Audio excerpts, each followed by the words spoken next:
Good evening, everyone, and welcome to this week of Winchester Football Weekly. Tonight we have a very special guest with us, Coach Tom Cato.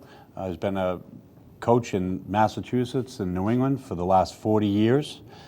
He played his football in Rhode Island, and he also attended Boston University, where he played on the offensive line. And now he's one of the coaches for Coach Manganaro's Sachem's Youth Football. Our Where Are They Now guest is Billy Wolf of the class of 1970. The Pop Warner Player of the Week is Quentin Pinar. He plays fullback and on offense and defensive line. The Sachem's Youth Football Player of the Week is Andre Braga. And the High School Player of the Week is Senior Captain, Center, and Nose Guard Dan McGurl. We're going to get right into some of the scores for this past week. Winchester Pop Warner played over at Knowlton Stadium this week. The E-Black team had a long pass at the end of the first half from Thomas Centarelli to William Westerfield. Was a big play for E-Black yesterday in a loss to Waltham. The D-Black team had a 7-0 lead thanks to some great defense from Evan Mitsakis, Chris Nicholas, Sam Costello, Derek Harley, Camilo Vizella, Ethan Balke, Antonio Zazar, Cason Stone, also Jack Kinsey. And they ended up losing that decision 12-7 to a very good Waltham team. I believe they're undefeated. But offensively, Charlie Ward had a fantastic catch for a big first down in the game. The C team took a Division I opponent yesterday, beating Waltham 13-6, thanks to great runs by Lucas Gaboilis and some tremendous special teams play by Daniel Gans. Before the C game, the entire Winchester community paid tribute to Winchester hero Glenn Doherty, and also welcomed home C team parent Colonel Michael Mafea from a lengthy tour over in Afghanistan. And that was a great moment. The kids came on running on the field with a U.S. flag, and they played the national anthem for him, and they also had a moment of silence for Glenn Doherty. So it was a great moment with Winchester Pop Warner. They did it well, and obviously they made everybody in the town proud. The D-Red, moving on. Jacob Flores and Henry Kraft's touchdowns weren't enough as D-Red lost the first time this year to an undefeated Billerica team. The E-Red, Frank Shidiak and Quentin Pinar were the stars of E-Red's stellar effort against Waltham in the last game of the day. All 5 teams play Reading next week at home starting at 8 a.m., so please come down and root for your favorite Pop Warner players and cheerleaders. The Sachem's Youth Football Red team hosted the Chelsea Pride at Knowlton Stadium on Wednesday, September 26th. The Red team offense exploded for 30 points versus the Pride, and the Red defense had its best performance to date and held a talented Pride offense to just 12 points.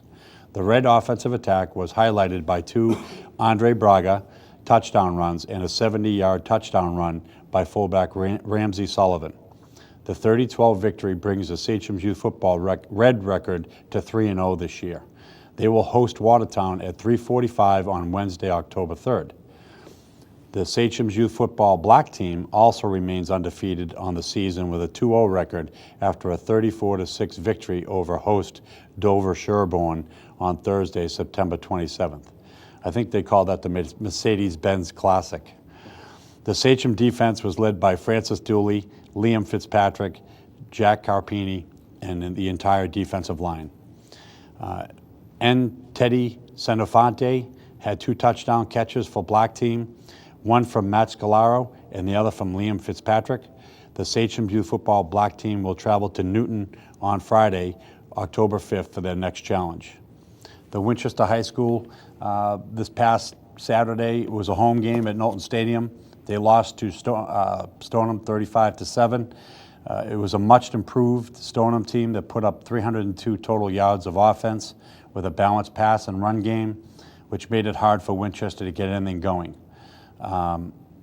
It brings Winchester's record to 2-2. This week, The high school plays at Watertown this Friday night at 7 p.m. So if you get a chance to come down and go over to Watertown, it's a great new facility. They have a new turf field over there. Watching a Friday night game with the high school is a great experience for everybody. I'd like to get into our first guest right here. It's going to take me a little bit to read all of his statistics, so bear with me.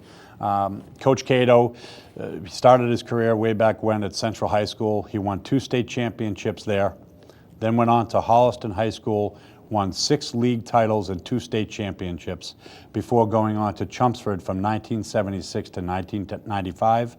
He built the foundation for the program that has, to this day, been one of the strongest in the state. He won 8 Merrimack Valley League championships, 4 Super Bowls at Chelmsford High School.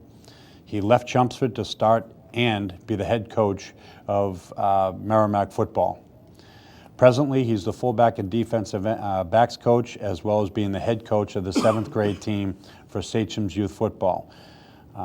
His awards: Mass Football Coach Hall of Fame, Rhode Island Coaches Hall of Fame, and Hall of Fame at Boston University.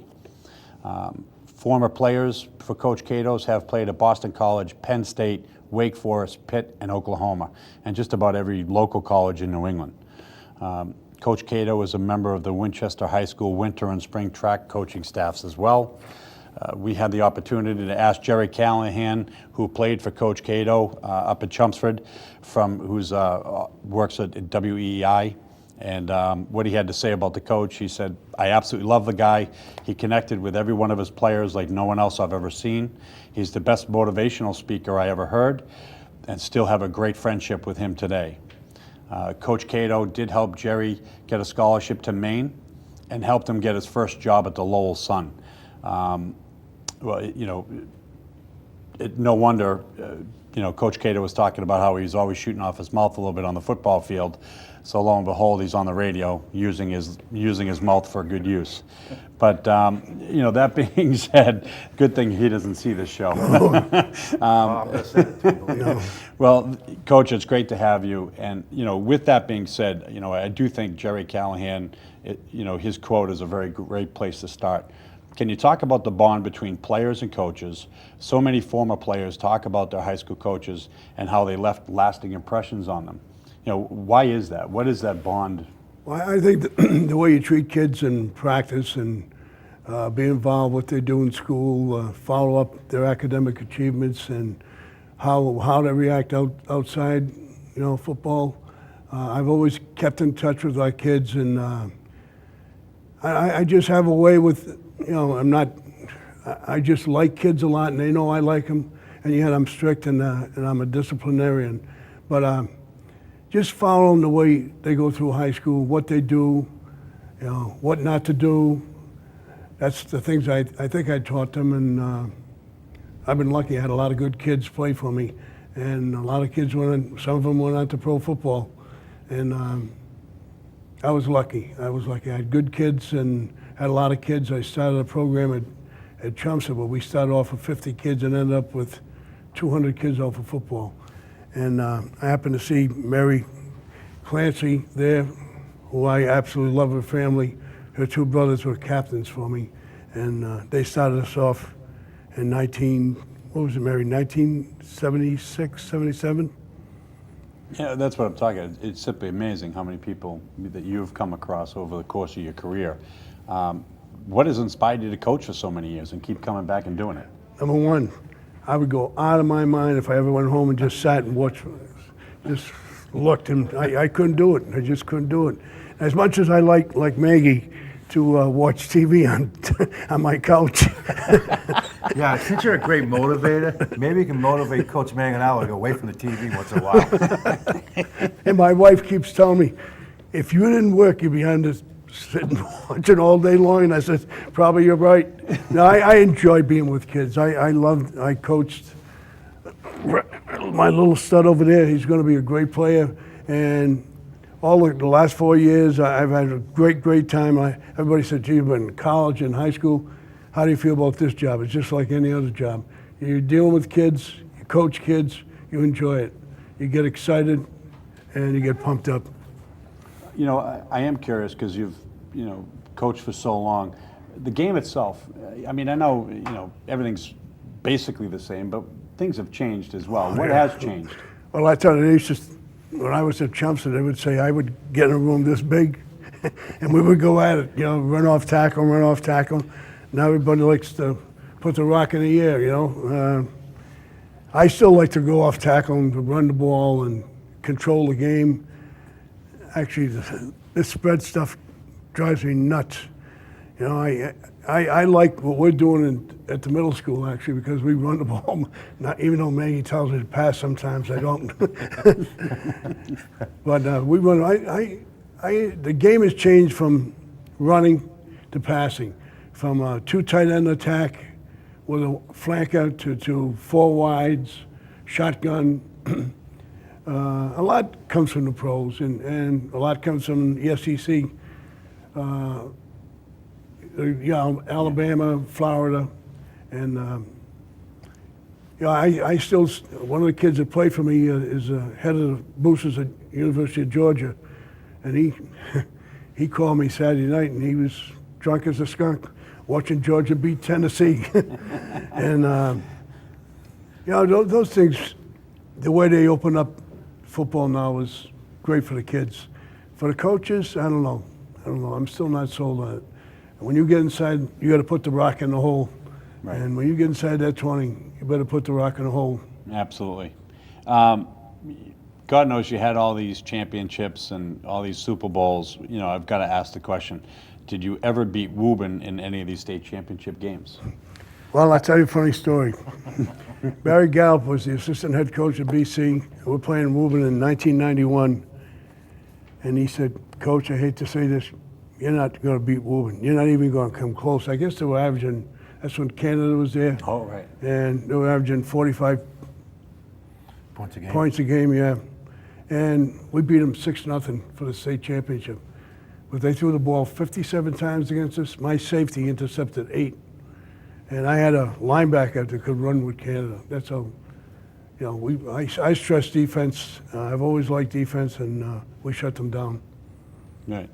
You had many games against Manny Marshall and scrimmages. You and Manny go way back. Why don't you tell me a story about Manny Marshall and you? Well, when I was involved with the Chelmsford job and the Waltham job, and I worked with Manny Marshall, Sam Rutigliano, head coach of Cleveland Browns, John Peter Kuski, who was the assistant head coach at BC, defensive coordinator, and they're taking me around and around.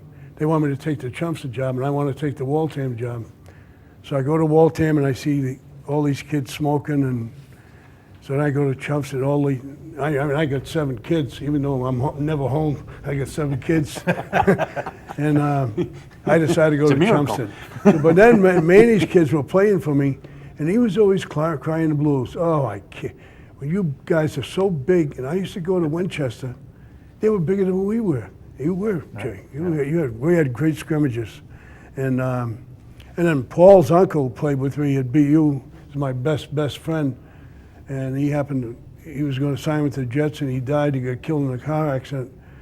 And I've been friends with their family for 40 years. And when they used to scrimmage, Johan Donner used to come up, and I would see everybody. And Winchester was tough. In fact, the first game my wife saw when I helped you, Meg, on the varsity, she said, "That's not the same Winchester team we used to play." I said, "No, it isn't." Well, Coach, we want to thank you for coming today to share a little time and your insight about football. Like I said, you're probably one of the winningest coaches ever in this area, and you're unbelievable. And I have had the opportunity to coach with you, and you had the opportunity to coach with me when I was playing on the Shriners game, the All-Star game. So I just want to appreciate you coming, Coach. Yeah. All right. We appreciate your time. Jake, take this off. Where are they now? Guest is another long-term family of Winchester football, the Wolf family. We have Bill Wolf coming up. He was the class of 1970. In 1969, his senior season, the Sachems were undefeated and beat Woburn on Thanksgiving 20-12. Bill had 2 touchdowns versus Woburn. He played tight end on offense and some defensive end, middle guard, and cornerback on defense during his high school seasons. After Winchester High School, Bill attended and played for UMass Amherst. Billy holds the receiving records for most TD catches in a game, which is 3, and in a single season, most catches, 10. Was an all-state his senior season and named comeback player of the year his senior year after missing most of his junior season with a knee injury. He played in the Gaines All-Star game his senior year, and he was ranked top 10 UMass in highest average per catch in a single season. To follow up on the family tradition, his brothers Tommy was the class of 1969, Bobby played in 1972, Stephen played in 1980. They all played for the Sachems, as did Bill's son Billy, was the class of 2000. Bill currently works at Bryan Sporting Goods and supplies many of the teams in the town of Winchester, so we're all wearing Bill's equipment right now, basically. Bill, thanks for coming out. I appreciate it. My pleasure. Pleasure, Billy. Nice to see you. You know, having somebody like this with a big family tradition, you know, talk to me about that, the fact that your brothers, you all played. What did that mean to you, whether it be your brothers following you in your footsteps? What was that like, you know, at home? The Well, Thanksgiving table. Yeah. That was always competitive. It was a lot of fun. You know, I got to play with my older brother Tom and my younger brother Bob. You know, on the other side of it. So, and I think Mango was telling a funny story. Of course, Bob was 2 years younger than me, and by the time we played at UMass, we were the same grade. So. So I was kind of detouring around a little bit. You understood that college life was a pretty good life to be, so you just wanted to There's hang many there. aspects. And, you know, one thing I want to have you talk about, you had an undefeated season. That's, you know, Yep. very rare. Even in some of the great teams, usually they stumble, whether it's one game or 2 games. How did you get through an undefeated season? Well, we never took teams lightly. That was number one. And, you know, we were just very well prepared.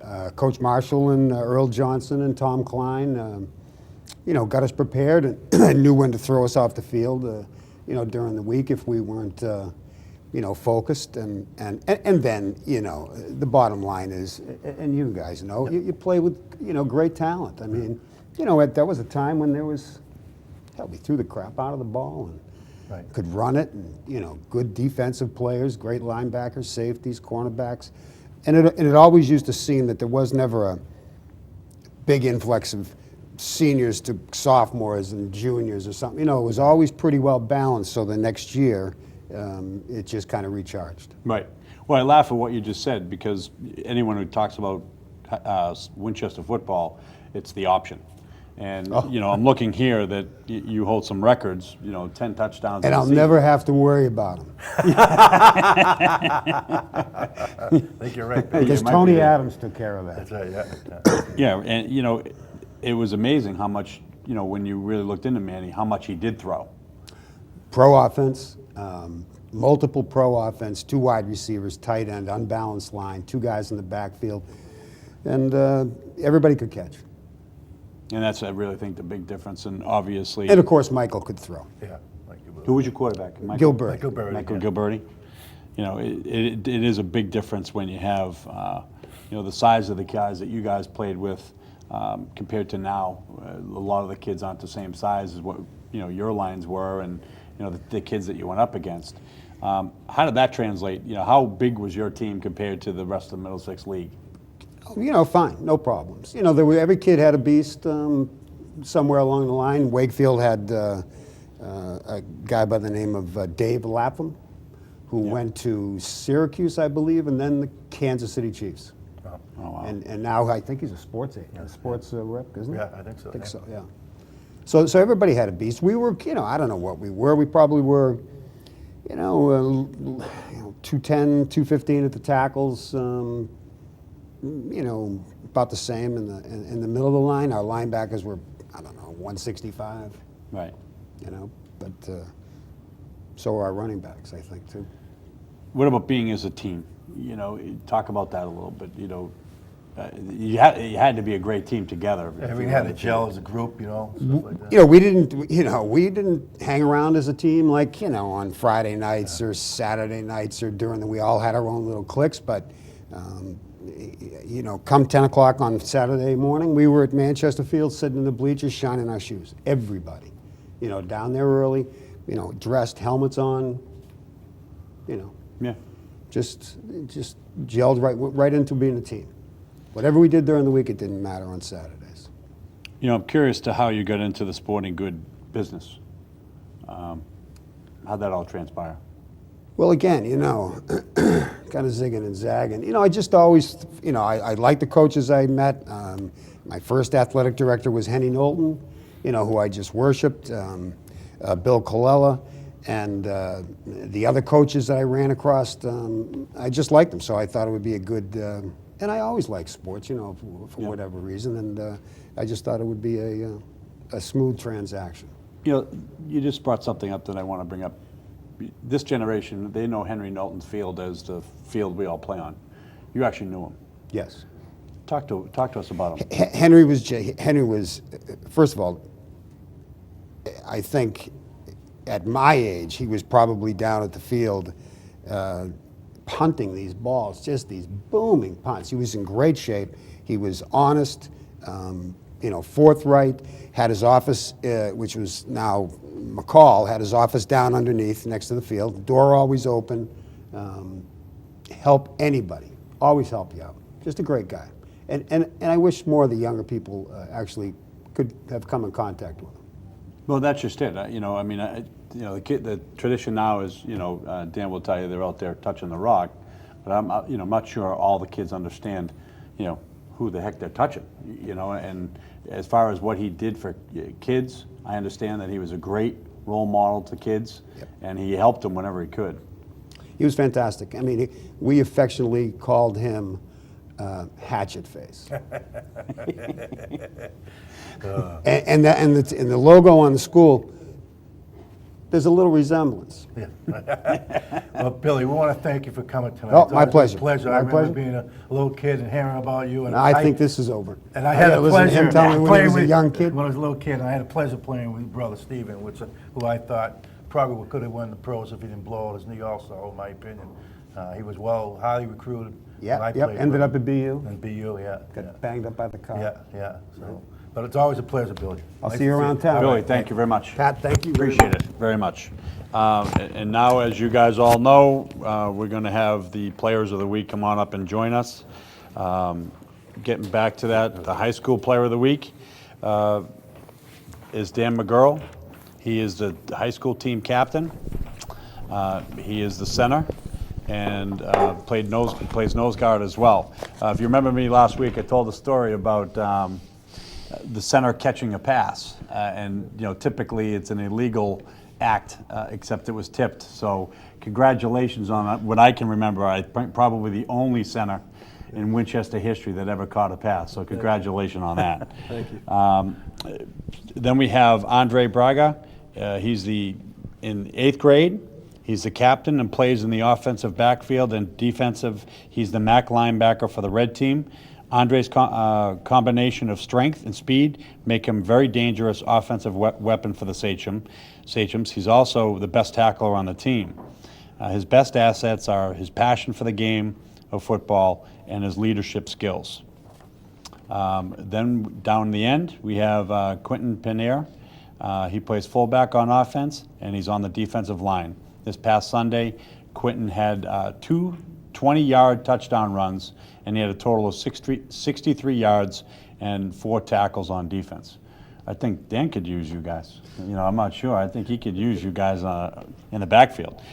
Dan, I do want to talk to you first. Getting to the season, you had 2 very good wins to start the season. One kind of blowout Lowell, second a dogfight. You come out on top of Melrose. Week 3, Melrose, Wakefield, tough loss. This week, a much improved Stoneham team. They came ready to play. They did. And one thing I want to talk to you about is, as a team captain, senior, what do you do? Where do you go? Because you're at a crossroad. You're 2-2. This can go. If you're not careful, it'll go south. How do you make that not happen? Well, what I always tell the guys is one of the great things about football is that if you mess up, 99% of the time you get to do it again. If you mess up a play, well, there's always the next play. So we stumbled against Stoneham. They taught us not to not to prepare hard enough, which we did not. I'll say that right now. We did not prepare to our best ability. We did not have a good week of practices, and they taught us what could happen if we do that. So this week we're going to turn around, and really I'm just telling the guys this is going to be a great week of practice. We're going to, we're going to come back from this. Yeah, you guys have a schedule now that's in your favor if you do everything right, if you do the little things right. So you guys are going to have some exciting football to play. Let's pass the microphone over to Andre. Andre, how are you? I'm good. Good. Talk to me about your middle school experience. This is your second year there? Yeah. Did you play Pop Warner, or how many years? I played in Woburn since I was 7 because Winchester still didn't have their Pop Warner program up and running. And as soon as I could, I jumped on the middle school bandwagon. Which is a great thing. Smart I mean, move, yeah. smart move. I mean, isn't it a lot nicer wearing red and black opposed to those Orange and black. orange and black? That's not a good thing. Talk to me about your year. I know you're having a tremendous year. It's nice to hear, even down low, that at the 8th grade, that we're hearing about how great these kids are going to be coming up. So, tell us about your season so far. I can't contribute this all to myself. It's all about my teammates. I wouldn't be the player I am if it wasn't for them, the way they go at it at practice. Same with coaches. It's all about a team. Sure. When we pass the microphone over to Quentin. Quentin, how are you? Good. Good. Quentin is on the E team. This is your first or second year of football? First. First year. And you're having great success being your first year player. How do you do that? How do you come in right away, hit the ground running, and not think about it? I mean, I know Coach Manganaro, he was very scared, his first few years of football. He didn't start getting comfortable wearing a helmet until like college. So how do you do it? Well, the coaches just say do this play, and I can't argue. I just do it, and if you just do it right, then you get the touchdown. You're That's all absolutely I right. can You don't say. think about it too Right, much. all 11 players, they do their job, right? You score a touchdown. Good answer. That's a great answer. I would like you to pass the microphone back to Dan McGurl here. Dan, you have some shirts. I was told to, have you talk about that a little bit. These shirts are the shirts that I don't know if it was the shirts that we wore or close to, but these are the numbers. They were nice enough that they are selling these shirts for $20. If anyone wants to come in and buy one of those shirts, it's definitely worth it. They are getting rid of them, so they're pretty good shirts to have with the Sachem's name on it. So, Pat, please. I have to say, excuse me, that was my number in high school, and also Dan wears it. I would think my number and your number, Dan's, worth $30 instead of $20. Now, I know the other two shirts are Pat's and Paul Manganaro's. We'll probably get $5 for those shirts, but you and I will probably get $30 per shirt. I was going to say only 30? Well, just be nice to them. Yeah. Hey, real quick, I do want to talk about the tradition of, playing sports. Mr. Braga over here is in 8th grade. He's coming up. He's coming up to the high school next year. What advice do you have for him? I would say just when you're on the field, just do your job. That's all you can do. And if all 11 guys do their job, then you're going to win. Let me pass the phone down to Andre. Andre, same thing. You have Quentin down the end. It is his first year. What advice do you have for him? Playing, he's going to move up, go to D, he's going to go to C, and then come to join your program.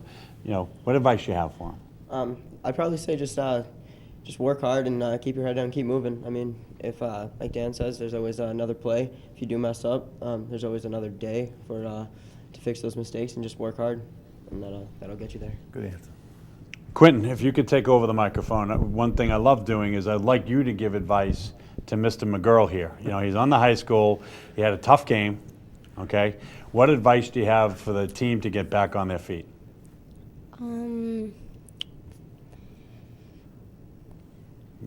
How about dancing in the locker room? The high school team, can you talk to me real quick about the dancing in the locker room?